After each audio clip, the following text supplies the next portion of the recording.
नमस्कार दोस्तों, कैसे हैं आप सभी? उम्मीद करता हूँ कि आप स्वस्थ होंगे, सुखी होंगे और प्रसन्न होंगे। श्रीमद् भागवत गीता में आपका स्वागत है। हम यहाँ समझने का प्रयास करते हैं कि जो हम जान रहे होते हैं, क्या उतना पर्याप्त है जानने के लिए? और जो जान रहे होते हैं, उसमें हमारी भूमिका कितनी है? अर्थात उसमें जानना और कितना जानना, ये बहुत डिपेंड करता है उस व्यक्ति पे। इसलिए आप देखेंगे कि बहुत ऐसे व्यक्ति होते हैं जिनको बहुत सारी जानकारी होती है, हर एक विषय के बारे में जानकारी होती है, लेकिन बहुत ऐसे व्यक्ति होते हैं जो इन बातों को नहीं समझ पाते। और वो कुछ बातें समझते भी हैं साधारणतया जीवन जीने के लिए, लेकिन जो एक डीप नॉलेज है, एक गूढ़ जो बातें हैं, वो बहुत कम ही लोग समझ पाते हैं। तो वो ऐसे कौन से लोग होते हैं जो उन बातों को समझने का प्रयास करते हैं और उस प्रयास में उनको विभिन्न तरीके की जो है चीज़ों का सामना करना पड़ता है। अब वो बातें अगर इतनी गूढ़ हैं, इतनी रहस्य हैं, तो हर एक व्यक्ति के अंदर वो उत्कंठा और वो बेचैनी क्यों नहीं होती कि उसको जानने के लिए वो जो है अपने आप को उसके लिए तत्पर रखे, अपने आप को उसके लिए जो है जागृत रखे। तो ये होता तब है जब एक व्यक्ति के जो चक्षु हैं, अर्थात जो प्रज्ञा है, वो खुले, वो जाने। और जब तक वो नहीं जानेगा तब तक जो है उसको उन बातों का जो है उन बातों से अवगत नहीं होगा। जैसे एक व्यक्ति है, उसके लिए ये है कि जो सामान उसने खरीदा वो वही है। कि हाँ, मान लीजिए एक व्यक्ति है, उसने अपने बच्चे के लिए एक खिलौना खरीदा, तो उसे ये पता है कि उस खिलौने से उसका बच्चा जो है खुश होगा। लेकिन एक व्यक्ति होता है, वो जब खिलौना खरीदेगा तो वो सोचेगा कि ये खिलौना जो है किस चीज़ से बना है, इसका आकार इस प्रकार क्यों दिया गया है, और ये जो है ऐसा क्या करता है कि जिससे जो है जो बच्चा है वो खुश होता है। बच्चे के अंदर ऐसा क्या रिलीज होता है, ऐसा क्या वो महसूस करता है कि उसको ये बातें ठीक लगने लगती हैं, और वो जो है उसको लेके इतना ज़्यादा फिर अटैच हो जाता है, वो भावनाएं किस प्रकार जुड़ जाती हैं। और अगर ये सब बातें इस प्रकार से हो रही हैं, तो क्या ऐसी कोई अदृश्य शक्ति है जो इसके पीछे है? और अगर ऐसी कोई शक्ति अदृश्य है तो वो क्या है? तो ये सब बातें जो है व्यक्ति के दिमाग में चलने लगती हैं, और यहीं से प्रारंभ होता है उसके जानने की जो है क्षमता, उसके उसको जानने की जो है वो इच्छा जागृत होती है। तो मैं यही चाहूँगा कि हर एक व्यक्ति जो है हर एक विषय को लेके, हर एक वस्तु को लेके उसके जानने की इच्छा जो है तीव्र हो, वो बढ़े। और जब ये बढ़ती है इच्छा और जब तेज होती है, तो उसकी जो सोचने की और समझने की प्रक्रिया होती है उसमें बदलाव होता है, और वो हर एक चीज़ में जो है एक अलग तरीके से सोचना प्रारंभ करता है। तो ये सोच पैदा होना, ये सोच का जागृत होना कब होता है? कभी-कभी आप देखेंगे कि एक समय तक आपको लगा होगा कि मैं कितना मूर्ख हूँ। उसके बाद अचानक कुछ ऐसा होता है जहाँ पे आप आपकी देखने की जो दृष्टि है, वो बदल जाती है। वो क्यों होता है? क्योंकि ऐसा होता है कि हमारी जो प्रवृत्ति है जानने की, उसमें यही है कि हमें कोई ऐसा एज मिले, कोई ऐसा पुश मिले जिसके थ्रू हम उसके आगे जा सकें और चीज़ों को जान सकें। तो ये जानने की और समझने की प्रक्रिया में आवश्यक है कि हमारा अध्ययन करना, हमारी हमें पढ़ाई करना। और ये पढ़ाई आपके बहुत धैर्यपन से आती है, बहुत पेशेंस से आती है। इसीलिए देखेंगे कि साधारणतया लोग जो है नहीं पढ़ पाते। लोगों को लगता है कि बैठकर सिर्फ पढ़ाई करना कितना आसान हो सकता है, लेकिन उसके बावजूद भी लोग नहीं कर पाते। बहुत ऐसे व्यक्ति हैं जो इससे भागते हैं, परेशान होते हैं। लेकिन मेरा मानना है कि अगर आपको जानना है तो आपको अध्ययन करने की आवश्यकता होगी, पढ़ने की आवश्यकता होगी। तो इसी प्रयास में हम श्रीमद् भागवत गीता का अध्ययन करते हैं, और इसमें भी वो जो रहस्य की बातें हैं, जो गूढ़ की बातें हैं, जो एक आम व्यक्ति सामान्यतः उस प्रश्नों का उत्तर नहीं पाता, यहाँ पे वो जो है उपलब्ध हैं। व्यक्ति जो है अपने बोध से, चिंतन से इन सब बातों को जो है डिकोड कर सकता है, जान सकता है। तो आइए उन्हीं बातों को समझते हैं जिसमें अर्जुन के वो बहुत सारे प्रश्न हैं जो हर एक व्यक्ति के आम जीवन के होते हैं, और श्री कृष्ण अर्थात चैतन्य स्वरूप उन प्रश्नों के जो है उत्तर दे रहे हैं, और सारे जो डाउट हैं उसको क्लियर कर रहे हैं।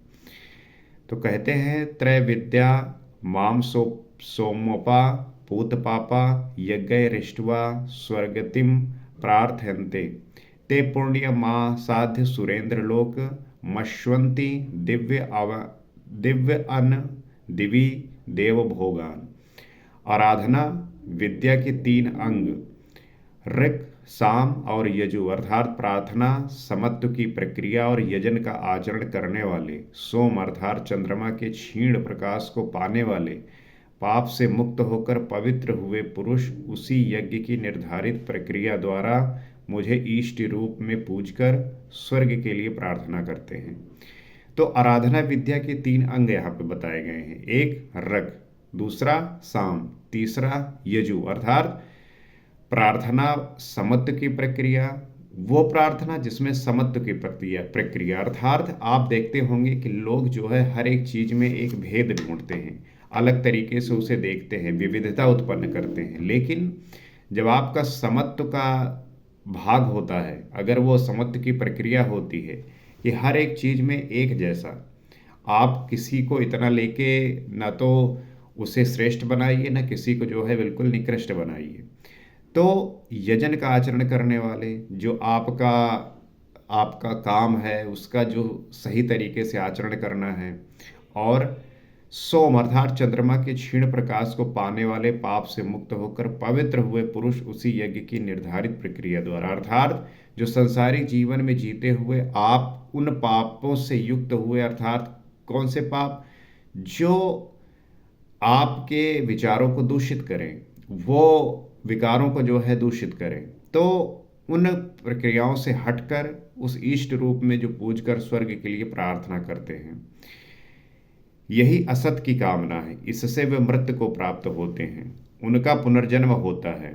और आप देखेंगे कि जो व्यक्ति इस बात को जानने का प्रयास करता है, लेकिन एक स्थिति आती है जहाँ पे उसे सब कुछ प्राप्त हो जाता है, सब कुछ समझ जाता है, लेकिन एक अबोध की स्थिति में वो जो व्यक्ति है वो सदैव इस बात का ध्यान रखता है कि मुझे वो प्राप्त करना है, और प्राप्त करने की प्रक्रिया में उसे विभिन्न प्रकार की जो चैलेंजेस है उसे देखना पड़ता है, उसे समझना पड़ता है। और उसको करते हुए जब उस व्यक्ति की मृत्यु होती है तो वो पुनर्जन्म होता है। और जैसा पिछले श्लोक में हमने समझा, वह पूछते मुझे ही हैं, उसी निर्धारित विधि से पूछते हैं, किंतु बदले में स्वर्ग की याचना करते हैं। आप देखेंगे कि इस संसारी जीवन में हर एक व्यक्ति जो है ईश्वर को पूज रहा है और यही कल्पना करता है कि मुझे जो है स्वर्ग प्राप्त हो।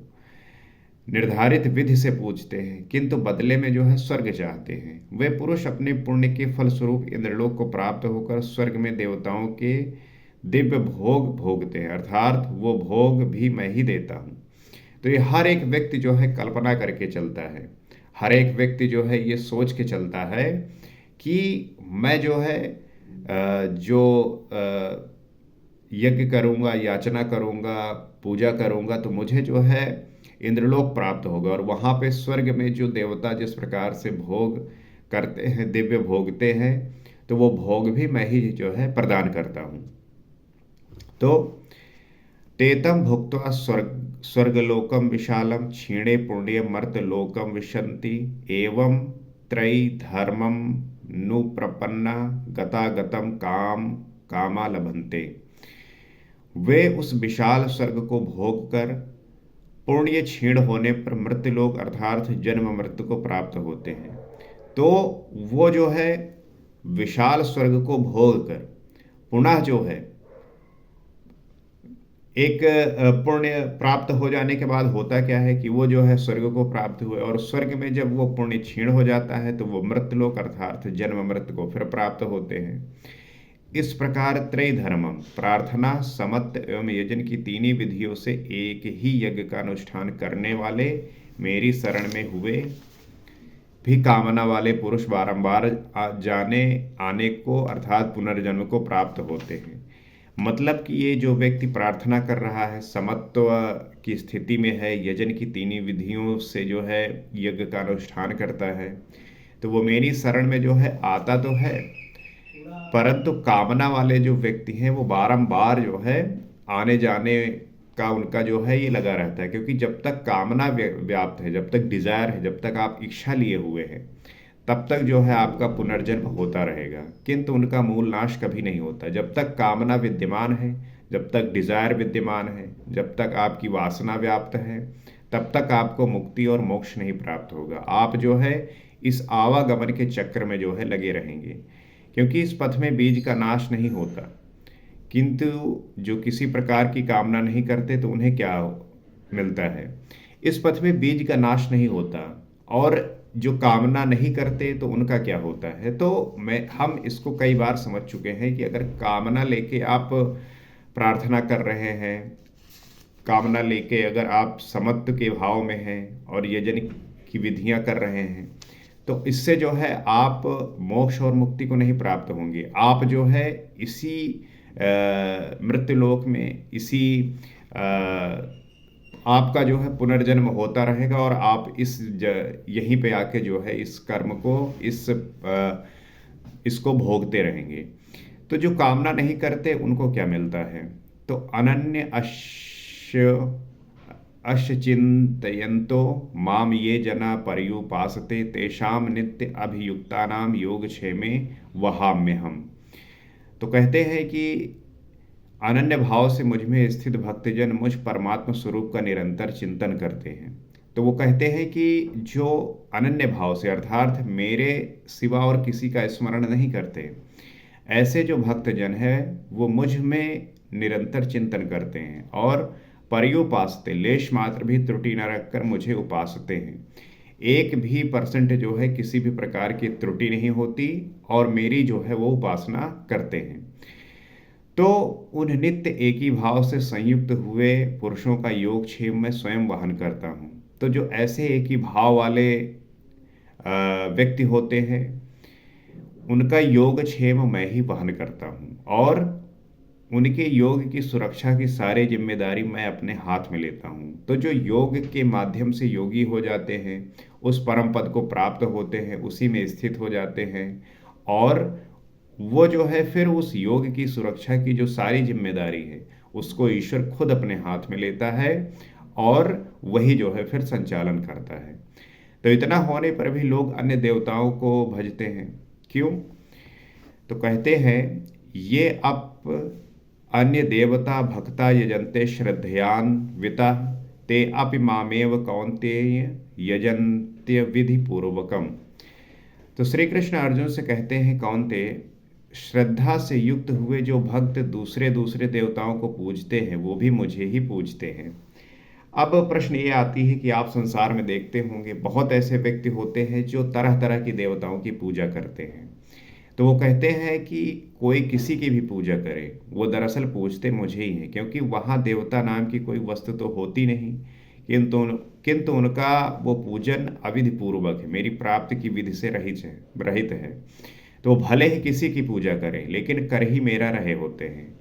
और क्योंकि वहाँ देवता नाम की कोई वस्तु होती नहीं है, किंतु उनका जो पूजन विधि विधि अविधि पूर्वक है, अर्थात जो विधि है वो विधि जो है ठीक नहीं है, मेरी प्राप्ति की विधि से जो है वो रहित रहते हैं।